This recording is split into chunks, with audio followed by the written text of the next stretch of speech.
benar. Nanti hanya slogan saja. Sekali lagi, tambah hari tambah cinta Yesus. Amin. Ya, pujian lama yang selalu menghangatkan kita. Tambah hari tambah cinta Yesus.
Hari bertambah hari kita melakukan hari tambah hari, dosa bertambah dosa. Tapi kita tidak mau itu. Kita mau tambah hari tambah menghimpit dosa supaya kita boleh diberkenan oleh Allah kita. Tuhan menetapkan langkah orang yang menetapkan hidupnya kepadanya. Tuhan akan kerjakan semuanya kita.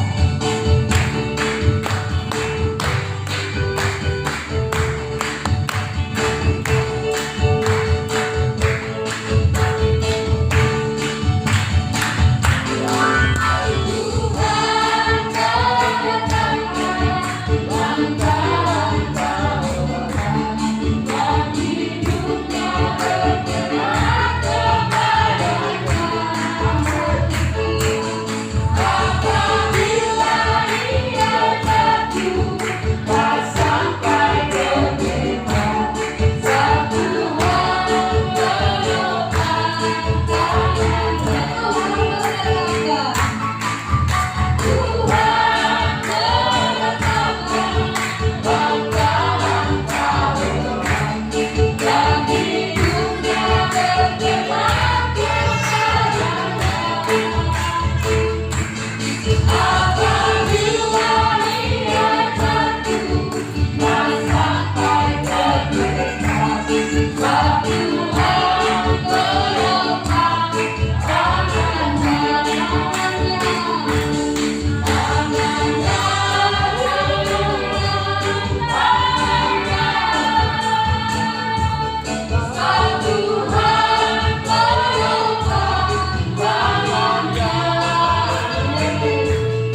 siap diberkati. Kami percaya Engkau telah mempersiapkan hamba-Mu untuk memberikan kami berkat kebenaran firman-Mu.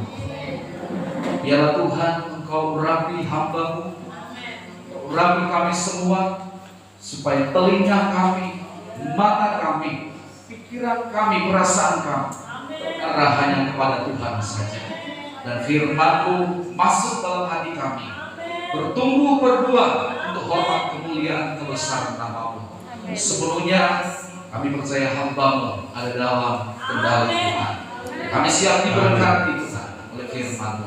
Dalam nama Tuhan Yesus Kristus. Haleluya. Amin. Puji Tuhan, silakan duduk. Bapak Ibu, kita akan dengarkan firman Allah. Nanti sekaligus Bapak Pendeta memperkenalkan diri. Kami persilakan.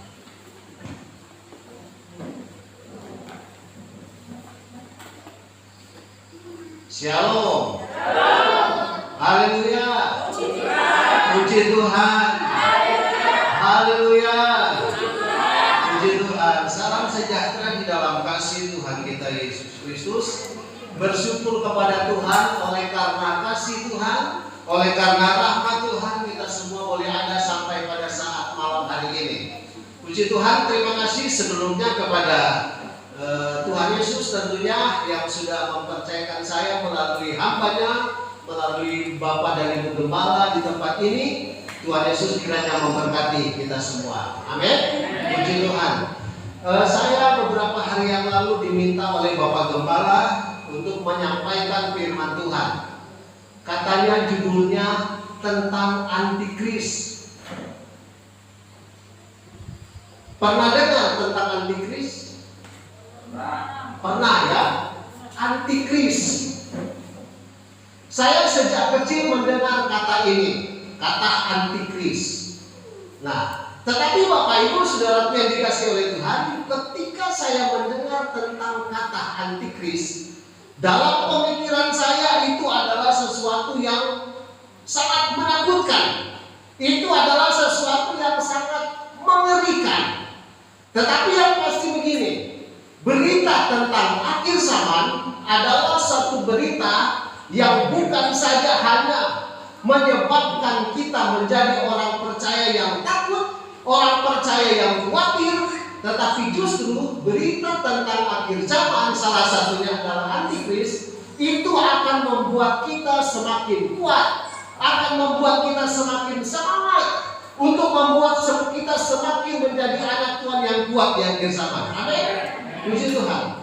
Kita mau lihat mengenai antikris, tapi sebelum itu saya mau kenalan dulu. Ya, saya hamba Tuhan dari Tulungagung. Ya, saya bersama istri saya dan anak saya yang kedua. Anak saya dua. Saya di Tulungagung. Jadi kalau Bapak Ibu yang mau ke Tulungagung, mampirlah di Tulungagung, tepatnya di Kecamatan Ngantru sebelum masuk Tulungagung. Nah, puji Tuhan, kita mau lihat mengenai antikris. Coba next. Antikris. Dalam pembelajaran tentang antikris ada dua hal yang kita perhatikan. Yang pertama, antikrisnya, tetapi yang kedua adalah angka 666. Saya punya waktu berapa jam? 45 menit. Oke, 45 menit. Nah, kita mau lihat mengenai dua hal ini, antikris dan angka 666. Kita mau baca dulu di dalam 1 Yohanes. 1 Yohanes pasal 2. 1 Yohanes pasalnya yang kedua. 1 Yohanes pasal 2. Kalau Bapak Ibu sudah dapat, kita semua bangkit berdiri. 1 Yohanes pasal 2 mulai ayat 18. Kita baca dulu ayat 18 sampai ayatnya yang ke-19. 1 Yohanes pasal 2 ayat 18 dan ayat 19. Di situ judulnya adalah Antikristus. Anak-anakku, waktu ini adalah waktu yang terakhir. Katakan amin. Waktu ini adalah waktu yang terakhir. Dan seperti yang telah kamu dengar, seorang antikris akan datang. Seorang antikris akan datang. Sekarang telah bangkit banyak antikristus.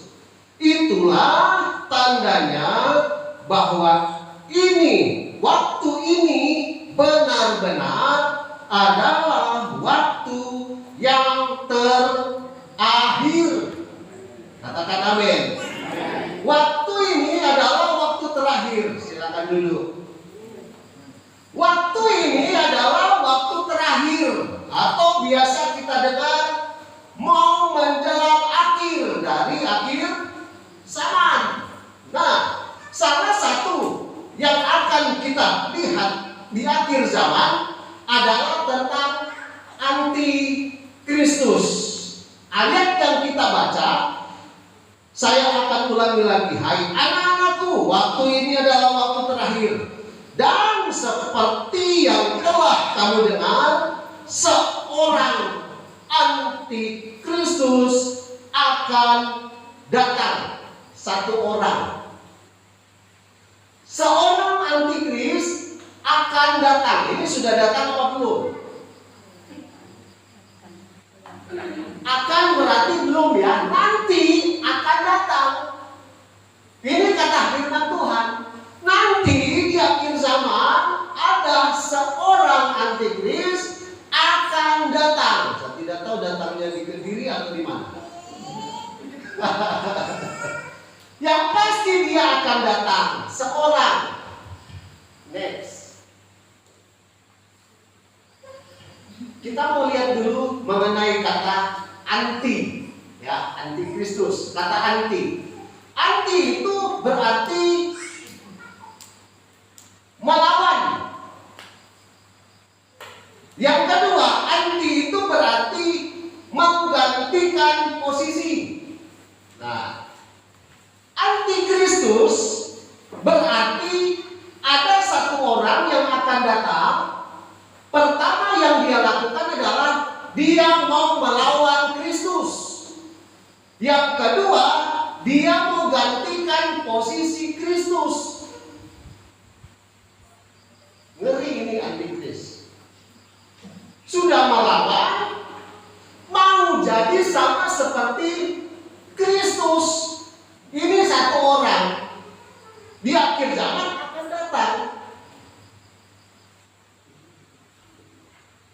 Jadi antikristus itu adalah dia akan datang dan melawan Kristus. Setelah dia melawan Kristus, dia mau menggantikan posisi Kristus. Artinya dia mau jadi sama seperti Kristus, melawan Kristus. Ini tokoh besar di akhir zaman. Kenapa kok yang dilawan nanti? Kenapa kok yang dilawan Kristus ya? Kok bukan Allah? Kok bukan Roh Kudus? Kenapa yang dilawan adalah Kristus? Nah, kita mau lihat kenapa yang antikris lawan ini adalah Kristus. Kalau kita perhatikan,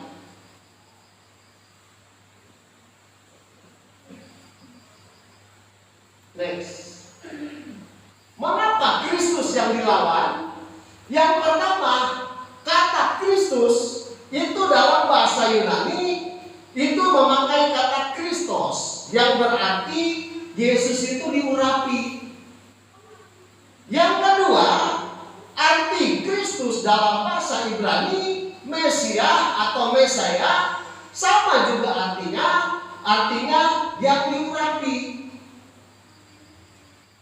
Yang ketiga, arti Kristus, Matius 1 ayat 21, di sana dicatat bahwa Yesus itu artinya juru selamat bagi dunia, bagi manusia. Berarti apa? antikris itu, kenapa dia mau lawan Kristus? Karena Kristus itu adalah penyelamat bagi dunia. Nah, itulah sebabnya antikris ketika dia mau datang, dia mau jadi pribadi yang mau menyelamatkan dunia. Mau jadi penguasa dunia yang antikris. Satu orang ini. Dia mau jadi Kristus di akhir zaman. Wah, kelihatannya mau menyelamatkan. Tapi namanya antikristus. Banyak orang menggambarkan begini, antikris itu sama seperti ada yang bilang antikris itu Kaisar Nero, gitu ya. Tahu Kaisar Nero? Tahu ya? Ya, yang lain tahu, yang nggak tahu tanya kepada yang tahu. Ada yang bilang Kaisar Nero, Hitler. Kemudian ada seperti Bill Gates, Barack Obama, Donald Trump. Bahkan yang ini dibilang paus. Saya berpikir begini, kalau antikris digambarkan seperti ini, bagi saya salah. Karena antikris yang satu orang tadi lebih hebat dari ini. Nanti kita lihat kehebatannya satu orang ini, antikris ini. Ya. Kita mau lihat ini kan tadi ada satu tokoh, satu orang, nanti akan datang satu orang. Kita mau bahas yang satu orang dulu. Kita mau lihat kehebatannya yang satu orang ini sebagai tokoh tunggal antikris. Dan nanti kita akan lihat antikris yang sudah datang itu siapa, datangnya dari mana, gitu. Nah, kita mau lihat dulu tokoh tunggal antikris, kehebatannya. Next, antikris yang akan datang, kehebatannya kalau kita baca di dalam, kita langsung next yang tadi itu, kita langsung masuk ke sosok utama antikris. Ini yang pertama kita mau lihat kehebatannya antikris dulu ya. Yang pertama, kalau Bapak Ibu baca di dalam Daniel pasal 11 ayat 43, Wahyu pasal 13 ayat 16. Bapak Ibu baca di rumah karena banyak ayat. Yang pertama, tokoh antikris ini dia adalah seorang yang jenius dalam bidang ekonomi, keuangan. Bisa masalah duit, datang sama dia. Dia jagonya. Nah, ini hebatnya salah satu tokoh ini. Kemudian yang kedua, antikris itu di akhir zaman, dia adalah tokoh yang hebat dalam masalah militer. Dia akan kuasai militer. Perang-perang dia nanti jagonya. Yang ketiga, sosok ini dia juga adalah seorang yang sangat hebat dalam bidang agama. Di akhir zaman akan muncul satu agama yang bisa mempersatukan agama di dunia, hanyalah tokoh antikris. Makanya jangan heran, jangan doalah kalau Tuhan satukan gerejamu. Kapan mau bersatu? Tuhan satukan gereja Tuhan di akhir zaman. Gak bisa. Karena yang bisa mempersatukan tokoh yang bernama antikris. Mau doa sampai kepala di bawah, gerejanya semakin pecah. Betul apa betul? Tuhan satukan gerejamu, gereja semakin pecah.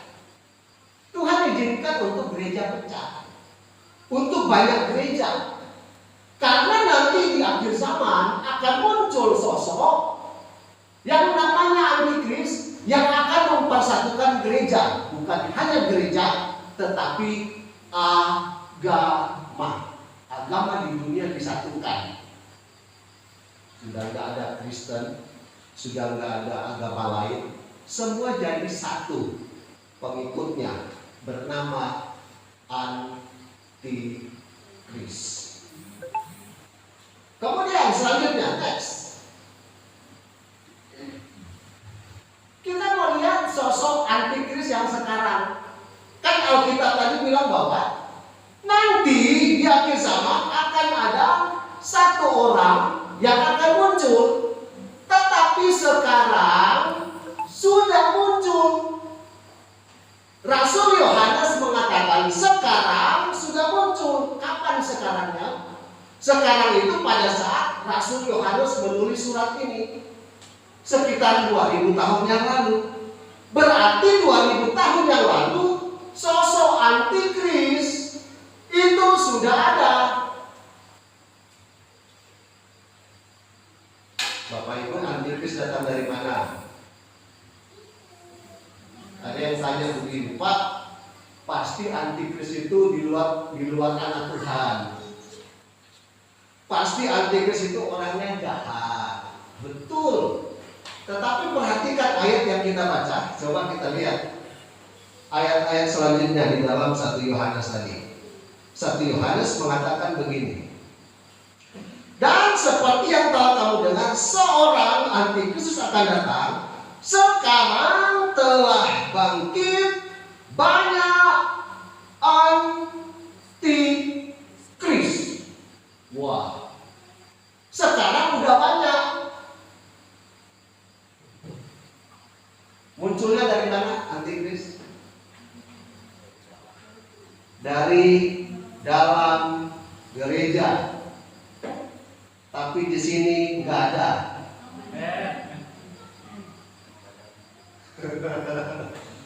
Sosok Antikris yang sudah ada sejak 2000 tahun yang lalu, yang dikatakan Rasul Yohanes, itu sudah ada. Bahkan dikatakan banyak. Di luar sana banyak, di sini nggak ada. Amin. Oh, haleluya. Nggak ada di sini. Tapi kita melihat di dalam ayat ini, justru Antikris itu, antek-anteknya, roh-rohnya Antikris, kehebatannya Antikris ada dan muncul dari orang-orang percaya yang mendengar berita firman. Kita melihat roh yang sekarang. Siapa mereka yang Antikris yang muncul di gereja? Yang pertama,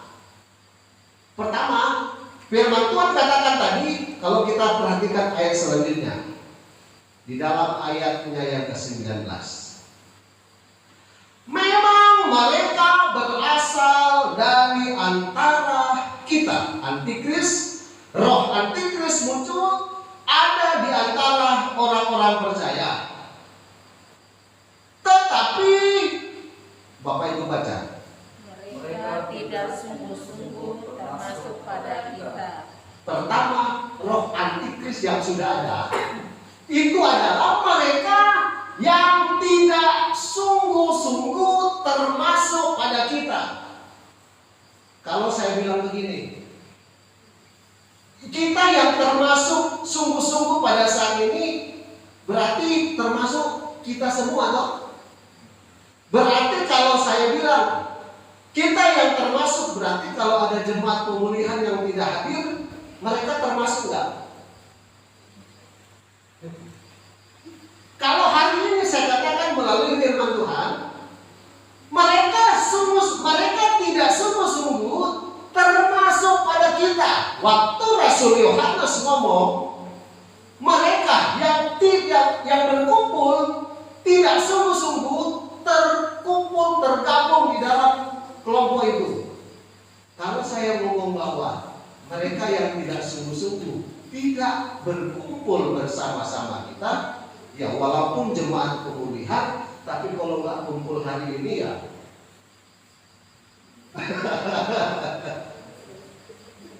tapi kan harapannya nggak begitu, toh.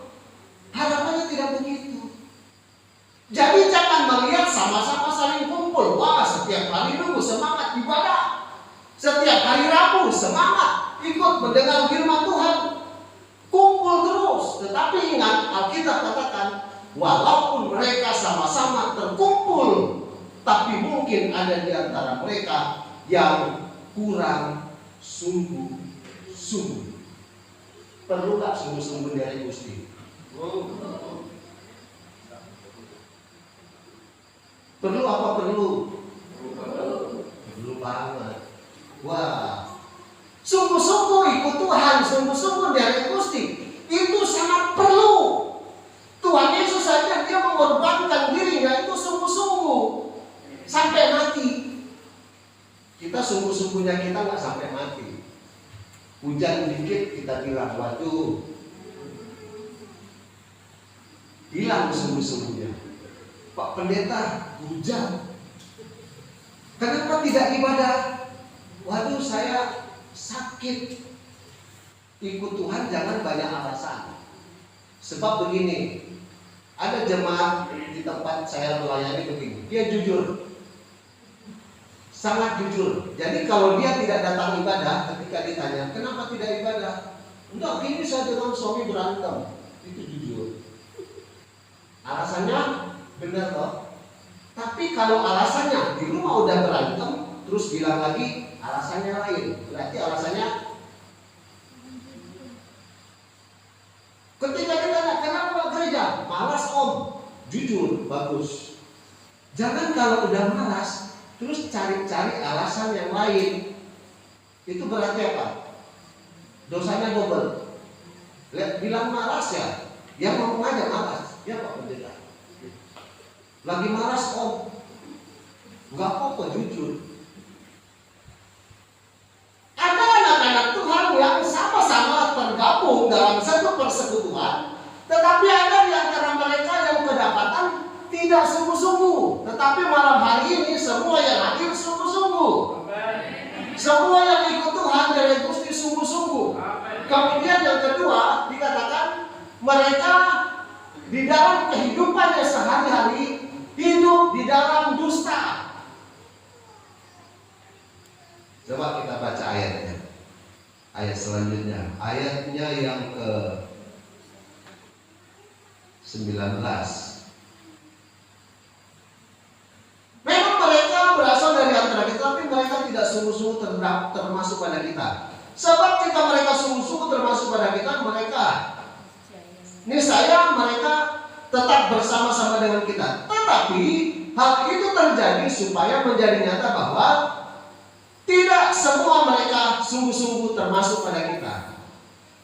Tetapi kamu telah beroleh pengurapan yang kudus, dan dengan demikian kamu semua mengetahuinya. Ayat 22. Siapakah pendusta itu? Bukankah dia yang menyangkal bahwa Yesus Kristus atau bahwa Yesus adalah Kristus?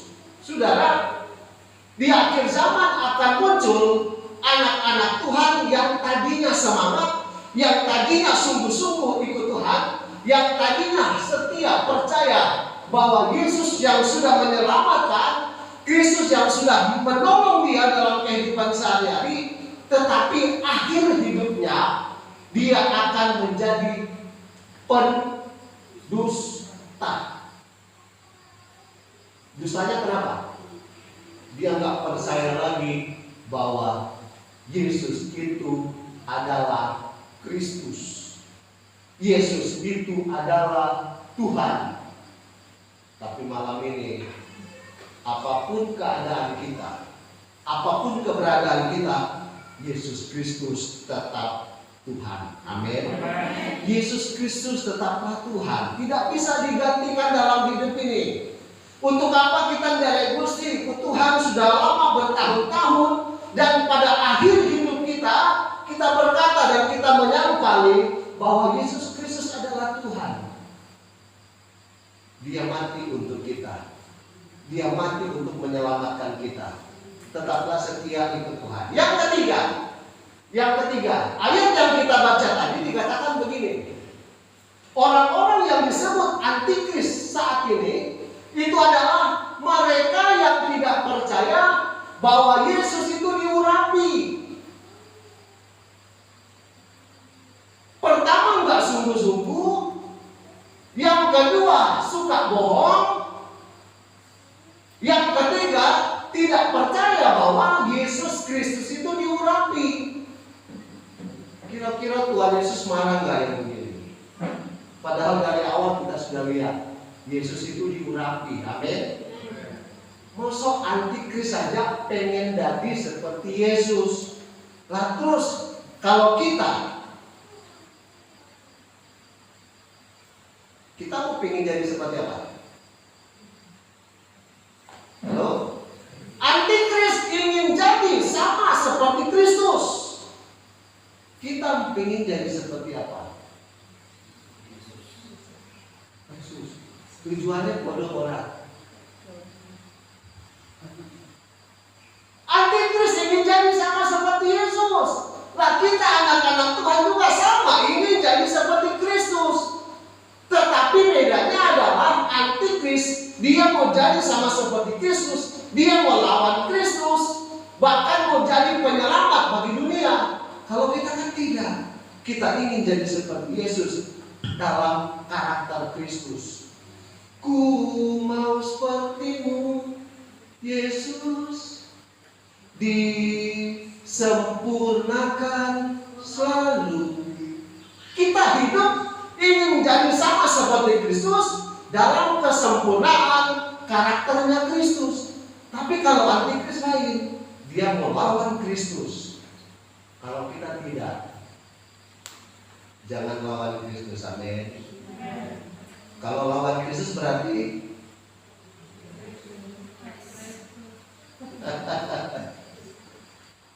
jangan sekali-kali melawan Kristus, apalagi meragukan Kristus yang diurapi. Anak-anak Tuhan yang meragukan Kristus yang diurapi itu adalah roh-rohnya. Tapi di sini sekali lagi nggak ada. Yang ada di sana. Kalau saya ngomong di sana berarti di sini ada. Enggak ya, tidak ada. Kita mau jadi sama seperti Kristus dalam karakter Kristus. Next. Wah, ini yang keempat nih. Kita perhatikan ini, kita harus cermati. Ayat yang kita baca di dalam Yohanes pasal 2 ayat 26. Antikris yang ada saat ini adalah mereka yang berusaha menyesatkan. Pertanyaan saya begini, kalau Alkitab mencatat antikris itu yang ada sekarang itu menyesatkan, kira-kira siapa mereka? Kira-kira yang disebut penyesat, yang menyesatkan itu siapa mereka?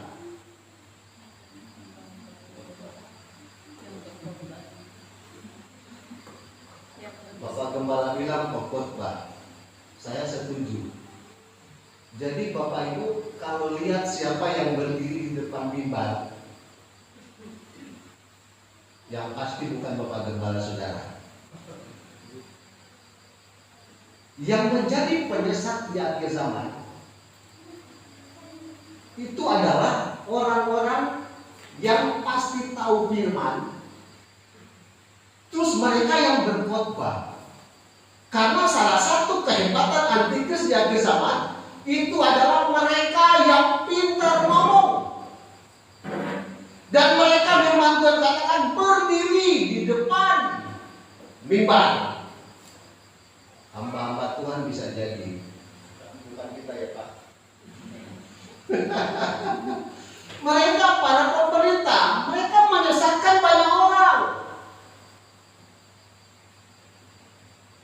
Semoga kita di tempat ini tidak ada yang menyesatkan. Tetaplah Kristus yang menjadi pemberita yang benar dalam hidup kita.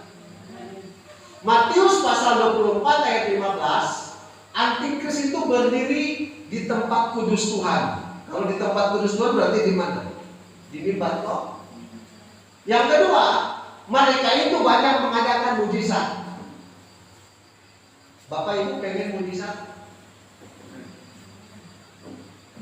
Apa arti mujizat?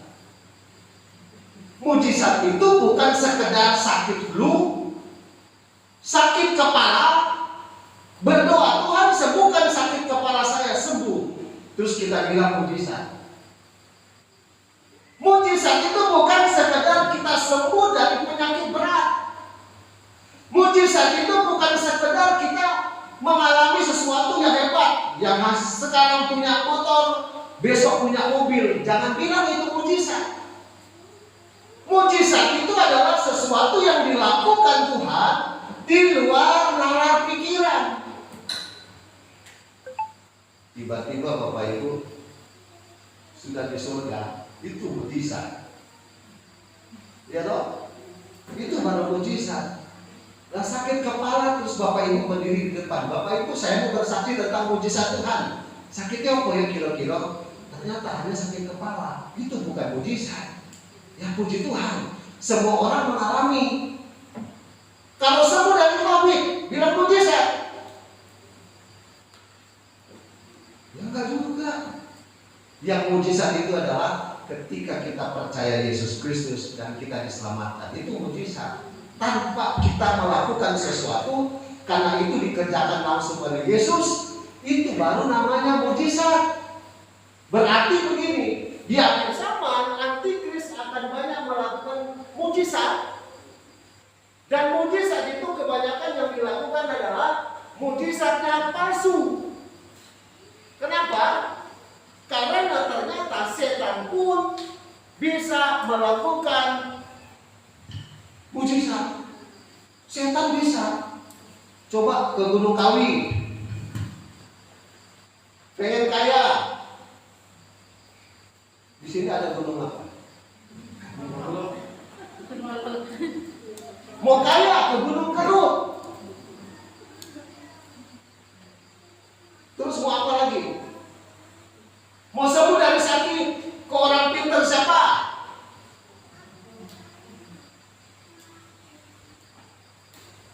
Mujizat. Saya bukan anti mujizat, Bapak Ibu. Saya tetap percaya Yesus itu bisa melakukan mujizat. Tetapi kalau hanya karena kita tidak sembuh dari sakit, terus kita kecewa mengiring Tuhan, itu kesalahan. Selama ini yang kita kejar apa? Mujizat atau Yesus yang punya mujizat? Karena setan pun bisa. Makanya kejarlah Kristus, jangan kejar mujizat. Kejar Kristus yang punya mujizat, itu hebat. Karena antikris bisa melakukan itu. Wah, mujizat, padahal palsu. Next. 666, masih ada waktu ya.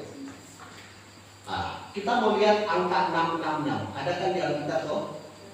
Bapak Ibu, banyak berita ya tentang angka 666. Coba kita lihat next. Ada beberapa fakta yang orang katakan bahwa angka 66 itu adalah komputer atau laptop, microchip, internet, paspor, KTP. Bapak Ibu punya KTP sekarang, mereka bilang itu sudah angka 66, SIM card, semua udah 666. Alkitab mencatat di dalam Wahyu. Coba kita baca. Wahyu pasal 13. Wahyu pasal 13. Wahyu pasal 13 ayat 16. Bapak Ibu membacakannya ayat itu. Wahyu pasal 13 ayat 16, 17 dan 18. Bapak Ibu baca. 1, 2, 3.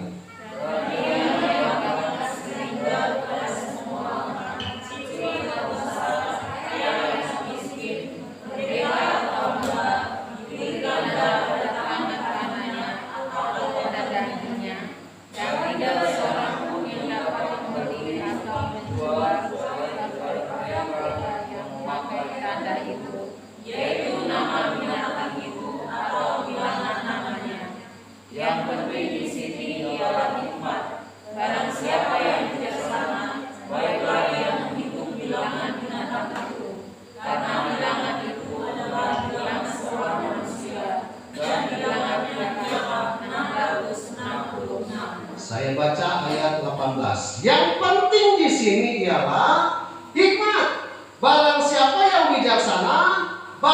bisa ia menghitung bilangan binatang itu, karena bilangan itu adalah bilangan seorang manusia. Jadi kalau angka 66 mereka bilang chip, mereka bilang KTP, mereka bilang paspor, berarti kan sudah lain. Alkitab mencatat bilangan 66 itu manusia. Jadi kalau Bapak Ibu udah punya KTP sekarang, antikris dong. Ya toh? Punya paspor ke luar negeri, berarti antikris dong. Bilangan angka 66 itu manusia. Nanti kita lihat siapa manusianya di akhir zaman ini.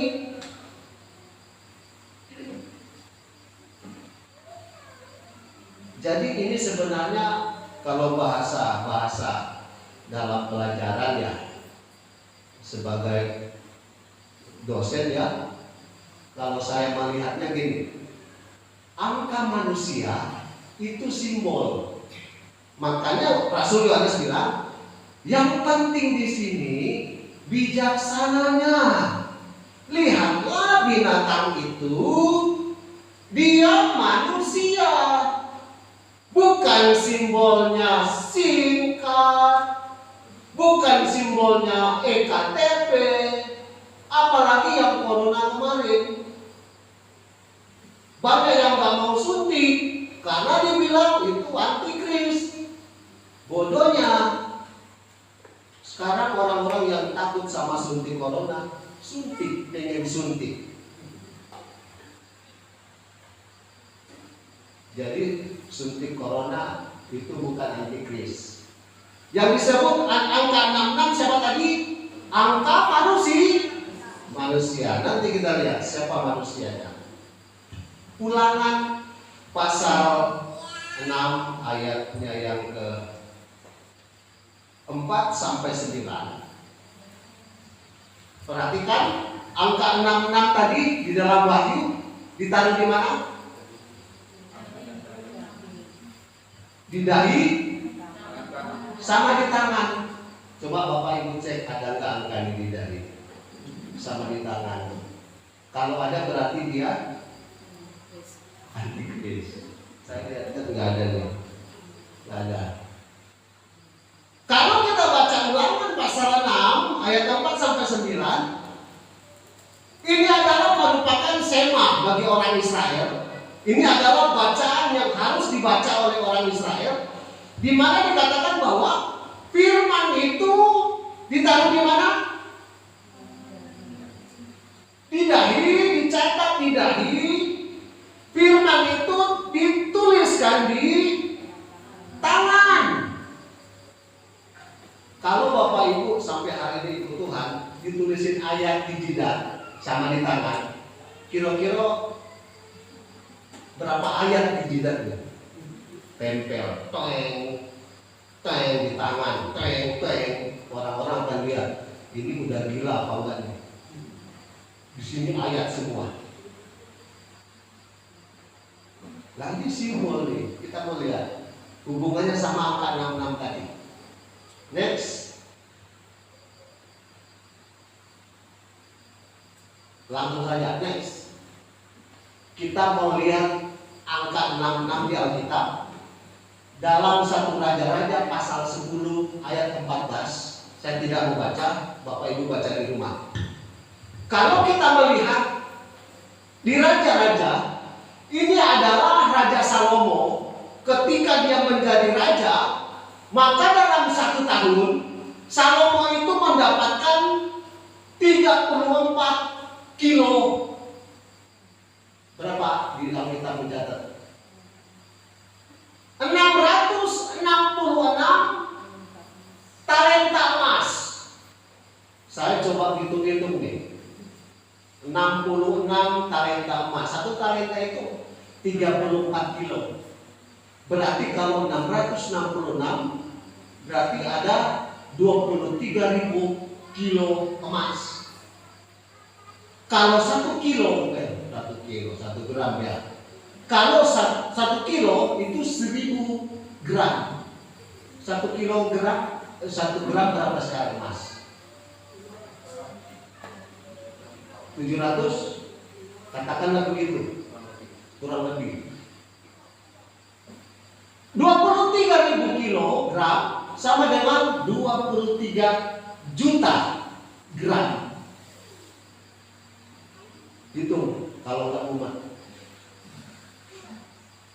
Maka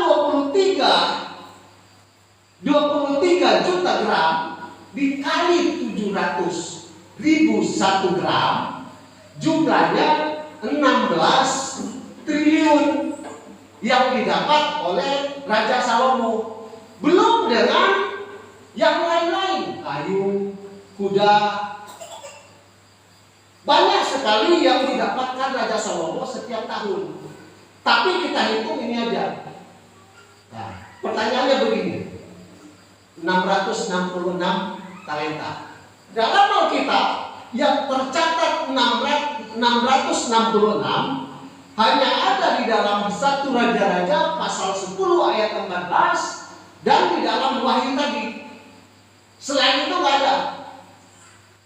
Saya coba berimajinasi begini.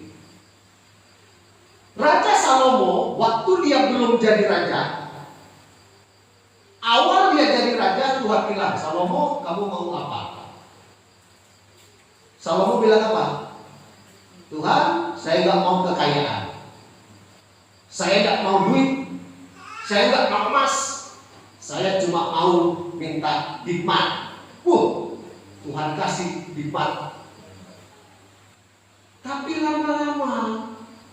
lama-lama dia menjadi raja, emasnya banyak, ya toh?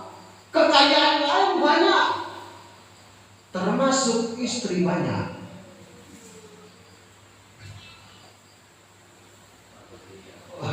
Udah banyak duit, banyak istri gampang. Tidak disebut ya banyak suami. Tapi yang pasti kalau sudah banyak uang, kayak Raja Salomo nih, sudah banyak duit, banyak kekayaan, jadi raja. Istrinya, istri sahnya itu 700, gundiknya 300, berarti 1000 istrinya. Tapi yang Salomo bilang begini, tidak ada di dalam Alkitab yang mencatat satu saja istri yang protes. Salomo nggak adil, cerai wes. Ada nggak? Semua rukun. Kenapa?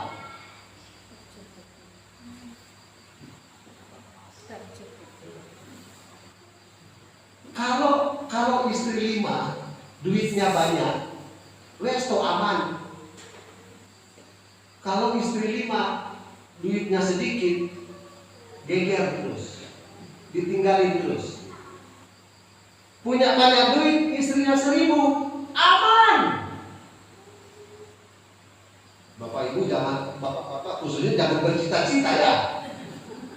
Jangan bercita-cita punya istri yang lebih. Kalau kita satu saja, saya hanya kasih gambaran tentang Salomo. Dia punya banyak harta kekayaan, punya banyak semua yang dia miliki, istri pun banyak. Tidak ada yang protes terhadap Salomo. Kenapa? Karena kekuatan uang yang ada di dalam pikiran manusia, khususnya wanita-wanita pada saat itu, yang ada di pikirannya adalah uang, kekayaan. Yang mereka kerjakan adalah uang.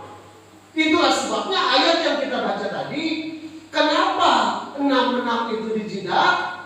Karena di akhir zaman ada banyak orang yang pikirannya melulu duit. Perlu duit? Perlu. Tapi kalau di pikirannya duit, kerjanya banting tulang karena duit. Nggak gereja pun kerja cari duit. Ini yang dimaksud. Saya ingat lagu sekolah minggu. Apa yang dicari orang uang. Apa yang dicari orang? Uang. Apa yang dicari orang? Uang, uang, uang. Terus bukan Tuhan Yesus. Nah ini yang parah. 66 yang sebenarnya di dalam Alkitab itu angka manusia. Di dalam pikiran manusia hanya uang. Karena akhir zaman, satu antikris tadi dia jago dalam hal uang. Antikris akan memakai manusia yang hidup pada saat itu, termasuk salah satunya di bidang keuangan. Tuhan Yesus dijual karena apa? Pakai apa? Uang. Yudas saja menjual Tuhan Yesus pakai uang. Tapi kita yang hadir hari ini, jangan cuma karena uang kita jual Tuhan Yesus. Hanya sedikit yang amin. Jangan hanya karena uang kita menjual Tuhan Yesus. Amin. Uang kita bisa cari, tetapi ketika kita meninggalkan Yesus, sulit kita dapatkannya lagi.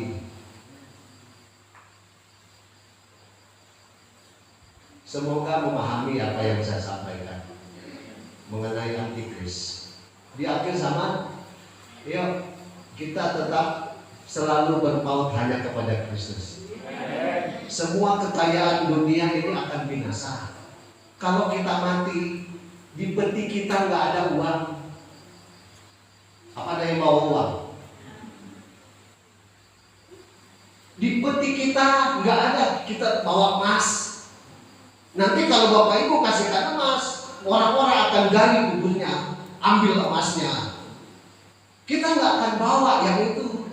Tetapi yang kita bawa adalah iman kita kepada Yesus Kristus.